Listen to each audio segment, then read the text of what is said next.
Police লাগতো, আইন আদালত লাগতো না। ওমর রাদিয়াল্লাহু তাআলা আনহু ওনার অভ্যাস ছিলেন রাত্রেবেলা ঘুরে ঘুরে দেখা প্রজাদের কি অবস্থা। উনি এক বাড়ির পাশে দিয়ে যাচ্ছেন আর শুনতেছেন মহিলাদের কথাবার্তা। উনি শুনলেন মা মেয়েকে বলতেছে যে পরিমাণ দুধ হয়েছে ওই দুধ বিক্রি করলে আমাদের সংসারের চাহিদা পূরণ হবে না, তুমি এখন ওখানে কিছু পানি মিশাও যাতে দুধের পরিমাণটা বেড়ে যায় আর বিক্রি করে আমরা বেশি টাকা উপার্জন করতে পারি। মেয়ে কি বললেন? মেয়ে বললেন যে মা, ওমরের শাসন শোনো নাই, যদি আমরা এখানে পানি দেই, দুধে ভেজাল দেই, তাহলে আমাদেরকে শাস্তি হবে। মা মেয়েকে বললেন তোমার ওমর কি এখন দেখতেছে? ওমর তো এখন দেখবে না। মেয়ে বললেন কি, ওমর না দেখলেও আল্লাহ পাক দেখতেছে। এই ভয়ে ওই মেয়ে আর দুধে পানি দিল না।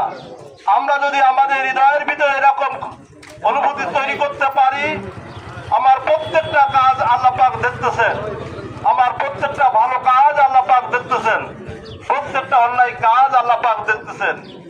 এইভাবে যদি আমরা আমাদের ভিতরে অনুভূতি জাগ্রত হতো, তাহলে দাঁড়িপাল্লার ভোট গুলো অন্য জায়গায় গোনা হতো না।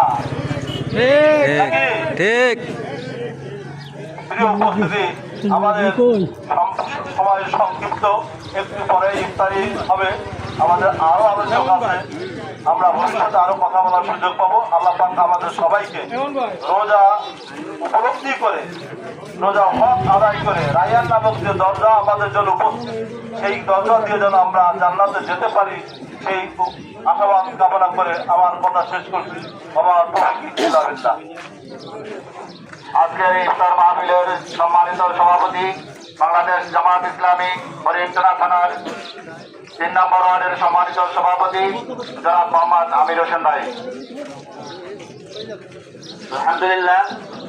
উপস্থিত প্রিয় রোজাদার ভাইয়েরা, উপস্থিত আছেন আজকের ইফতার মাহফিলে আরাফাত শান্তি শৃঙ্খলা কমিটির সভাপতি জনাব মতিউর রহমান চাচা, উপস্থিত আছেন বাংলাদেশ জামায়াত ইসলামীর খুলনা মহানগরীর অ্যাসিস্ট্যান্ট সেক্রেটারি অ্যাডভোকেট জনাব শাহ আলম ভাই, আরও উপস্থিত আছেন হরিণতলা থানা জামাতের সেক্রেটারি, উপস্থিত আছেন বাংলাদেশ জাতীয়তাবাদী দল বিএনপির আমাদের অঞ্চলের নেতা জনাব আলম ভাই সহ প্রিয় দিনী ভাইয়ের আসসালামু আলাইকুম। আপনারা কেমন আছেন সবাই?